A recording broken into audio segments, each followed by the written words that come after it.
आज पवित्र महाशिवरात्रि उपलक्षे समस्त को अभिनंदन। आपण जानिथिबे ये जो लिंगेश्वर पीठ ये हजार हजार श्रद्धालु आज जोग दियंती। श्रद्धालु मैंने आज जेहेतु उपवास कर ममता चैरिटेबल ट्रस्ट पक्षर आज समस्त ठंडा पानीय जल व दही सरबतर व्यवस्था कराई। भक्त मैंने ठाकुर को दर्शन कर फेरिया बाटे दही सरबत सेवन कर घर को फेर।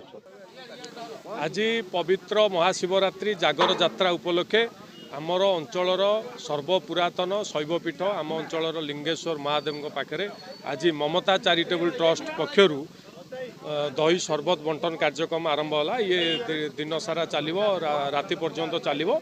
जो माने सबू उपासधारी एवं शैव भक्त माने आज एठी दही सरबतर व्यवस्था कराई एवं महादेव को पाखरे मु एतिकी प्रार्थना करुची समस्त जीवन में सुख समृद्धि भरी दिंतु एवं समस्त जीवन रोग व्याधि दुख कष्ट को आज जागर यात्रा आज जागर राति जाली दिंतु एतिकी कामना मु करुछु।